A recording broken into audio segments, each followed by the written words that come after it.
আসসালামু আলাইকুম everyone, welcome to my channel বাংলার কুকিং ঘর। আজকে আপনাদের সাথে শেয়ার করব টমেটো আলু দিয়ে রুই মাছ রান্না। আশা করছি পুরো ভিডিওর সাথেই থাকবেন।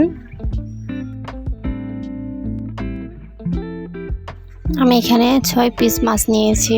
মাছটা ভালো করে ধুয়ে পানিটা ঝরিয়ে নিয়েছি। এখন এটার মধ্যে লবণ, হাফ চা চামচ মরিচের গুঁড়া, হাফ চা চামচ হলুদের গুঁড়া দিয়ে ভালোভাবে মাখিয়ে নিব। এটা আমি 10 মিনিটের জন্য রেখে দেব।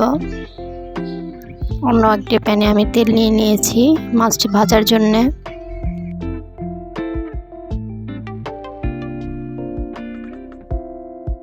তেলটা গরম হয়ে গেছে, আমি একে সবগুলো মাছ দিয়ে দিব।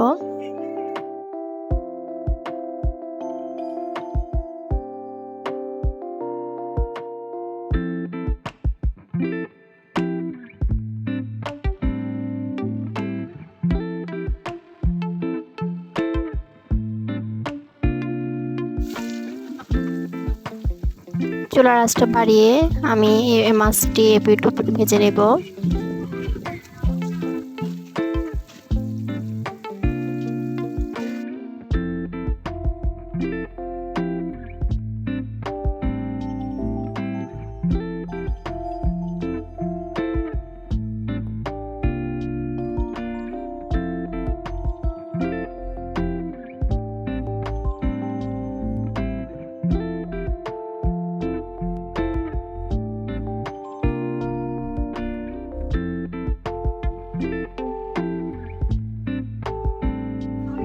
মাছটা ভাজা হয়ে গেছে, আমি মাছগুলো এখন উঠিয়ে নিব।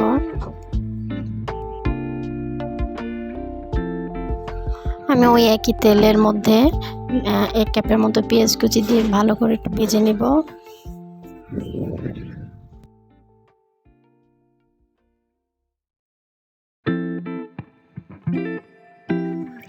পেঁয়াজটা ভাজা হয়ে গেছে, আমি এর মধ্যে হাফ চা চামচ রসুন বাটা, হাফ চা চামচ আদা বাটা দিয়ে একটু ভেজে নেব এবং পরিমাণ মতো লবণ দিয়ে দিয়েছি। আমি এর মধ্যে হাফ কাপ পানি দিয়েছি। আমি এর মধ্যে হাফ চা চামচ হলুদের গুঁড়া, হাফ চা চামচ মরিচের গুঁড়া এবং 1 চা চামচ ধনিয়া গুঁড়া দিয়ে মশলাটা ভালোভাবে কষিয়ে নিব। মশলাটা কষানো হয়ে গেছে, আমি এর মধ্যে আলু দিয়ে দিব। আলুটাও ভালোভাবে কষিয়ে নিব। নেড়ে চেড়ে আমি মশলার সাথে মিশিয়ে দিয়েছি, এখন ঢেকে দিব।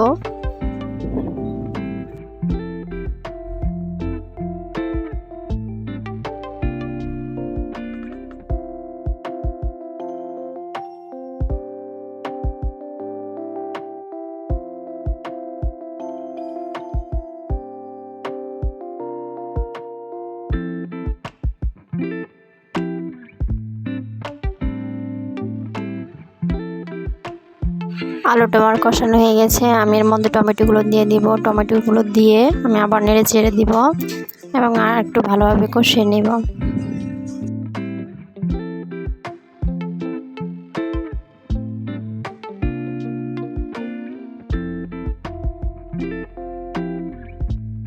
আমি কষানোর মধ্যে 4-5টা কাঁচামরিচ দিয়ে দিয়েছি।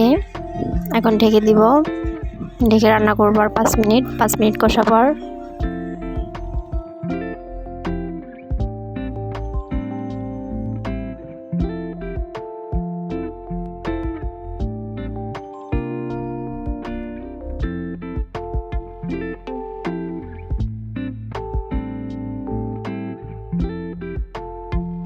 আলু আর টমেটোরও কষানো হয়ে গেছে, আমি এর মধ্যে 1 কাপের মতো পানি দিয়ে আবার ঢেকে দিব।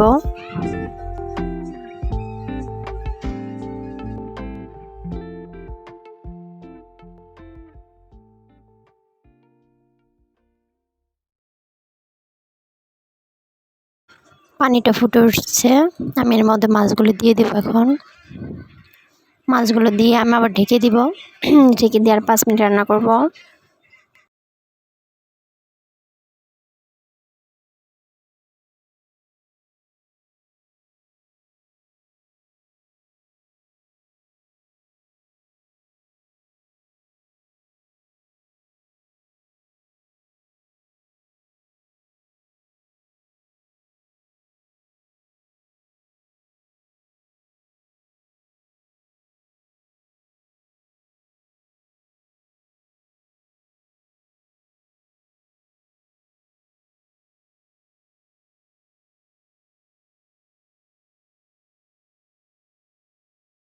মাছটা হয়ে গেছে, আমি এখানে এটা নামিয়ে নিব।